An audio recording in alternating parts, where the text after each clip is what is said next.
चलिए हम लोग बात करते हैं आज सूरदास के द्वारा दिया गया पद, ठीक है, जो आप लोग के 12th का जो न्यू बुक है ना, यानी 100 मार्क्स वाला, उसका चैप्टर है, ठीक है, काव्य खंड का सेकंड। ध्यान देना, कहने का मतलब है कि 12th तो मार्कर ही खराब है, सॉरी टू से, यानी कि जो आपका 12th का जो दिगंत का बुक है बिहार बोर्ड में, ठीक है, उसमें सेकंड जो चैप्टर है उसका नाम है पद, और पद उसके राइटर का नाम है सूरदास। सूरदास, तो सूरदास ने आखिरकार क्या क्या कहा था, क्या नहीं कहा था, वो तो समझेंगे।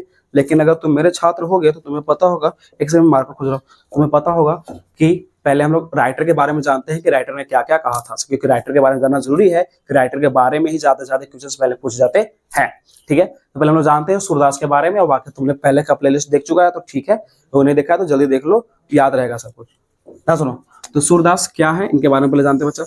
जो सूरदास थे जो 1478 ईस्वी को आए थे धरती पर बाबू, ठीक है, शीही में, जो कि पड़ता है दिल्ली में, जो पड़ता है दिल्ली में, 1478 ईस्वी को आए थे, ठीक है।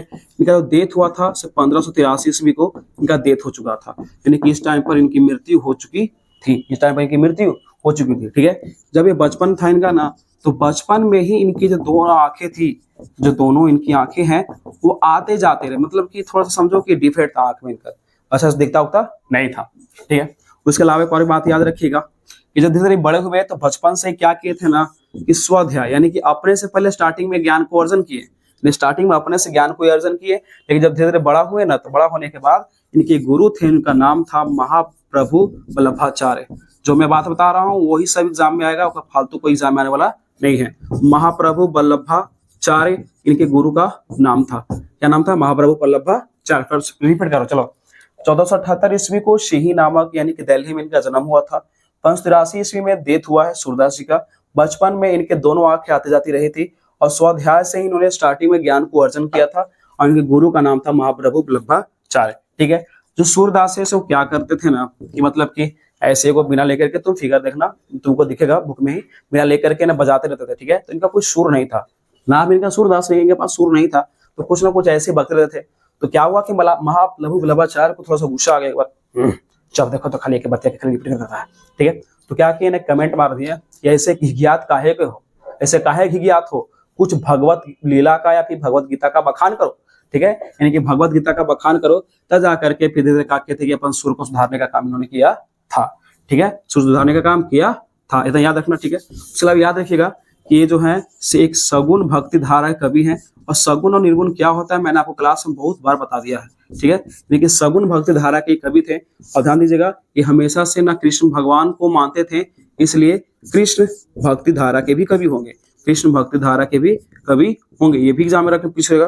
उसके अलावा मध्यकालीन भी पूछेगा, तो मध्यकालीन टाइम के भी थे, यानी कि जो सूरदास थे सगुण भक्ति धारा, कृष्ण भक्ति धारा और मध्यकालीन धारा के मतलब कि पोएट रह चुके हैं, पोएट रह चुके हैं, ठीक है, इतना बात याद रखिएगा। उसके अलावा और याद रखिएगा कि इनके द्वारा एक पुस्तक रचा गया था जिसका नाम था सुर सागर, इसके द्वारा पुस्तक जिसका नाम क्या था, सुर सागर, और सुर सागर से ही आपके जो मतलब कि जो बोर्ड है क्या क्या है, पहला और दूसरा का पद को दिया है, तो पहला दूसरा का पद कृष्ण जी पर ही आधारित है, जो सुर सागर से लिया गया है, दिमाग में इस बात को रखेगा, ठीक है।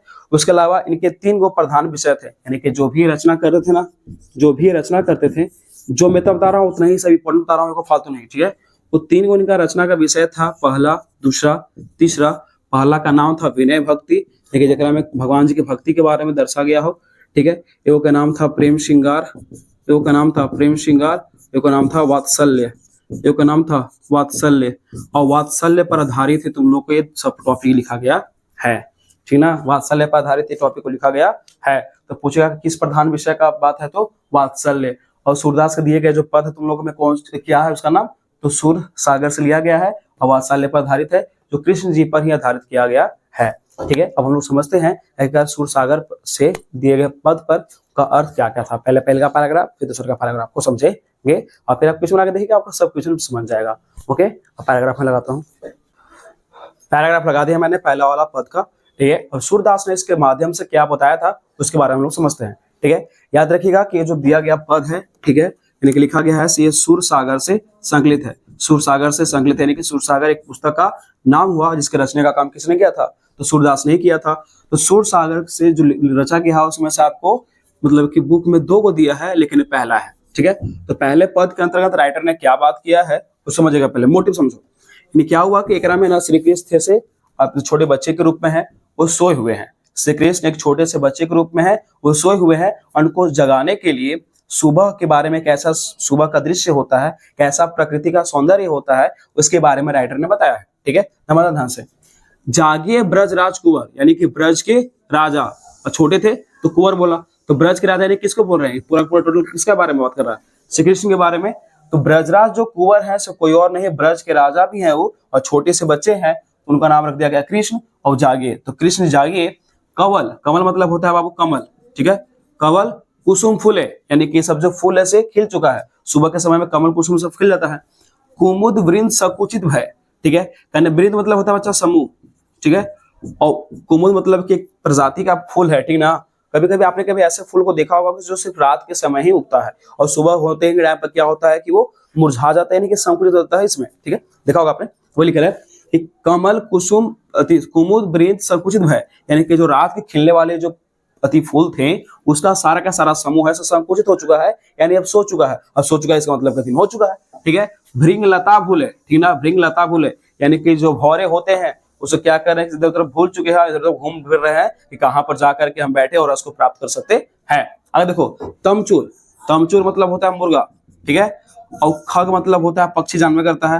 रोर यानी कि सुनो हो, यानी कि उन लोग का आवाज सुनो, यानी कि मुर्गा सुबह से उठ के भाग दे रहा है, चिड़िया जो है पक्षियां चहचहार, यही सब के तुम आवाज को सुनो। बोलत बन राई, बन मतलब होता है वन, वन यानी कि जंगल, और राई यानी कि वहां के रहने वाले पेड़ पौधे। अब जंगलों के में जितने भी पेड़ पौधे हैं उन सब का तुम आवाज को सुनो। रंभाती गौ खरिकानी में, ठीक है। गौ यानी गाय, जो गाय है से रंभाते हुए, गाय जो है से रंभाते हुए, तो गाय क्या करती है, रंभाती है। तो गाय है से रंभाते हुए खरियानी में जाने के लिए, मतलब कि बेतावला है, बछड़ा हितधाय, किस लिए, तो क्योंकि जाके बछड़े को दूध पिला सके। तो सुबह के समय पर देखा होगा कि जो गाय होती है अपने बछड़ों को दूध पिलाने के लिए उत्तेजित होती है, या फिर बछड़ा ही चला जाता है माँ के पास। विधु मलिन, विधु मतलब होता है चंद्रमा, विधु मतलब चंद्रमा, ठीक है। चंद्रमा मलिन, मलिन यानी कि उसका जो प्रकाश का जो मतलब कि माध्यम है से एकदम धुंधला होते जा रहा है।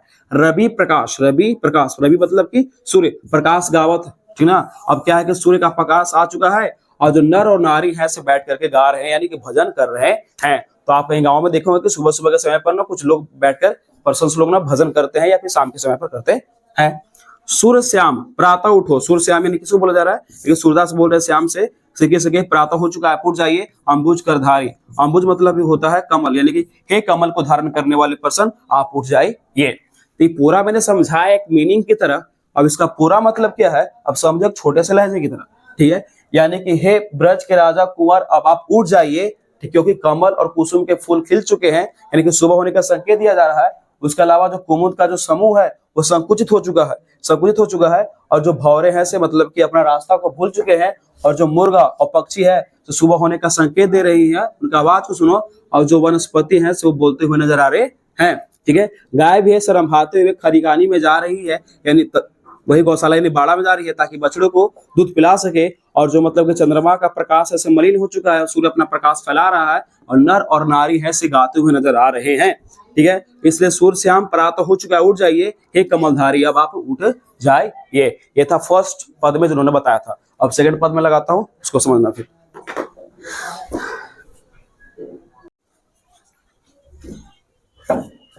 चलिए बात करते हैं दूसरा स्टैंजा की ओर, ठीक है। ध्यान दीजिएगा दूसरा स्टैंजा पर। इसमें क्या होगा कि वो जब सुबह उठ गए, तो वो सुबह उठने के बाद बच्चे क्या करते हैं, खाना कहीं खाते हैं। फर्स्ट स्टैंजा में उनको सुबह उठाया जा रहा था, और सेकंड में कैसे खाते हैं छोटे से बच्चे के रूप में वो दिखलाया गया। ध्यान दीजिएगा, जेवंत यानी कि भोजन करना, भोजन करते हुए श्याम, श्याम यानी किस लिए, कृष्ण। नंद की कन्या, कन्या मतलब होता है गोद, कन्या मतलब गोद, यानी कि भोजन करते हुए श्याम नंद बाबा की गोद में बैठे हुए थे, यानी कि नंद बाबा की गोद में बैठे हुए भोजन को कर रहे हैं। नंद बाबा के पिताजी हो गए। कछु खात, वो कुछ खाते हैं। कछु ध्वनि गिरावत, और कुछ धरती पर गिराते हैं, ठीक है। छवि निरखत नंद रनिया, ठीक है।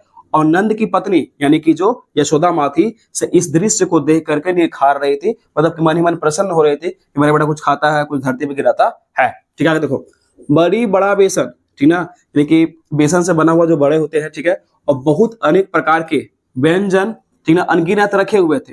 अंगनिया मतलब होता है अनगिनत, और विविध यानी कि वही सब प्रकार है व्यंजन, यानी कि बेसन से भरा हुआ बड़ा, ठीक है, बहुत अनेक प्रकार के जो था से उनके सामने अनगिनत भोजन रखे हुए थे। कुछ क्या करते हैं वो खाते हैं, ठीक है, और कुछ अपनाऊ खाते हैं, और फिर क्या करते हैं कि दही उनको सबसे प्रिय लगता है। रुचि माना दही दुनिया, ठीक है, लेकिन रुचि मतलब कि अच्छा लगना मानते हैं, लेकिन सबसे अच्छा उनको दही लगता है खाने में, ठीक है, प्रिय लगता है, ठीक है, डालते हैं, खाते हैं, कुछ अपनाऊ खाते हैं, ठीक है। मिश्री दही माखन मिश्रित करी, ठीक ना, यानी माखन दही सब मिला सके सब खाते रहते हैं। और क्या करते हैं कि जो छवि धनिया, ये मतलब कि उनके मुख को धनिया यानी कौन, यानी कि नंद बाबा की पत्नी इस सब दृश्य को देखते रहते हैं। अपनु खात, कुछ अपने खाते हैं और कुछ नंद बाबा के मुख में डालते हैं। नंद मुख नावत यानी कुछ नंद बाबा के मुख में डालते हैं। सो छवि कहत न बनिया, और ऐसा दृश्य लगता है देखने में कि उस दृश्य को मैं कह सकता नहीं हूँ, यानी कि राइटर बोल रहे हैं। जो रस नंद जसोदा बिलसत, ठीक है, यानी कि जैसे छोटे से बच्चे था कृष्ण भगवान, क्या करे अपने खा रहे हैं, कुछ धरती पे गिरा रहे हैं, ठीक है, तो ये छवि है से कहते नहीं बन रहा है। और जो रस यानी कि जो प्रसन्नता नंद बाबा और यशोदा को उस टाइम पर मिल रहा होगा, वो तीनों लोगों में ऐसा मतलब कि हैप्पीनेस कहीं नहीं मिलता होगा। जब एक छोटा सा बच्चा नहीं धरती पे गिरा रहा है बच्चों के मुंह पर, और खुद से अपने पिताजी के मुंह में खिला रहे हैं, तो ठीक है। भोजन करी नंद अचमन ली रहो मांगत सूरज ठनिया, ठीक है। तो लास्ट में फिर क्या हुआ, अरे सब खराब कर दिया तुम यार, टेक्निकल फॉल्ट हो गया था, सॉरी टू से, कुछ टेक्निकल फॉल्ट हो गया था, ठीक है।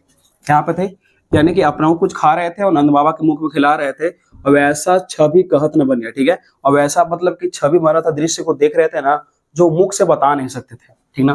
तो बोलते जो रस यानी कि नंद जसोदा बिलसत, ठीक ना, यानी कि अपना खा रहे हैं, अपने पिताजी को भी खिला रहे हैं, तो जो रस उनको प्राप्त हो रहा था नंद बाबा को, उनकी पत्नी यशोदा को, वो तीनों लोगों में ऐसा कभी हैप्पीनेस किसी को नहीं मिल सकता है। यानी किसी का छोटा बच्चा है, कुछ खा रहा है, अपने को खिला रहा है, तो बता रहे थे कि नहीं मिल सकता है। भोजन करी नंद अचमन लीन्ह मांगत सूरज ठनिया, ठीक ना।